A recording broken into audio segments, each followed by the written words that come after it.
বগুড়ায় ঘটেছে এক দুঃখজনক ও মর্মান্তিক ঘটনা। বন্ধুর সঙ্গে বেড়াতে গিয়ে চলন্ত বাসেই চালকের লালসার শিকার হয়েছেন এক স্কুল ছাত্রী। এই ঘটনায় অভিযুক্ত বাস চালক সাকিব হাসানকে গ্রেপ্তার করেছে পুলিশ। ঘটনাটি ঘটেছে সোমবার দুপুরে বগুড়া শহরে প্রবেশের ঠিক আগে। পুলিশ ও স্থানীয় সূত্রে জানা যায়, সকাল প্রায় 10টার দিকে স্কুল ছাত্রীটি তার এক বন্ধুর সঙ্গে সিরাজগঞ্জের কর্ডার মোড় থেকে আর.কে ট্রাভেলস নামের একটি বাসে বগুড়ার উদ্দেশ্যে রওনা হন। বাসটি শহরে পৌঁছানোর আগে চালক সাকিব ও তার সহকারী ছাত্রীর বন্ধুকে ভয়ভীতি দেখিয়ে বাস থেকে নামিয়ে দেয়।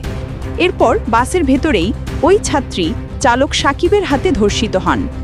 ধর্ষির পর বিকেলের দিকে চালক মেয়েটিকে ঠনঠুনিয়া বাসস্ট্যান্ডে নামিয়ে দিলে পরিবহনের অন্যান্য শ্রমিকরা ঘটনাটি টের পান এবং ভুক্তভোগীকে উদ্ধার করেন। তবে কাউন্টারে থাকা আরেক দল শ্রমিক অভিযুক্ত চালককে বাঁচানোর চেষ্টা করেন, এমনকি তাকে চর থাপ্পড় মেরে ঘটনা চাপা দেওয়ার চেষ্টা করা হয়। পরিস্থিতি সামাল দিতে তারা ভুক্তভোগীকে ভয় দেখিয়ে দ্রুত আরেকটি বাসে করে সিরাজগঞ্জে পাঠিয়ে দেয়।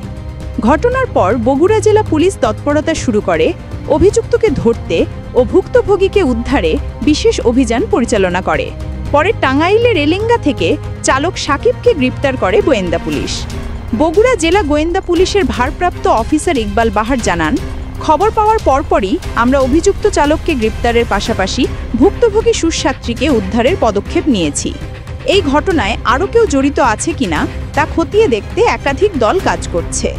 দর্শক, এমন লজ্জাজনক ও নিন্দানীয় ঘটনার কী শাস্তি হওয়া উচিত বলে আপনি মনে করেন?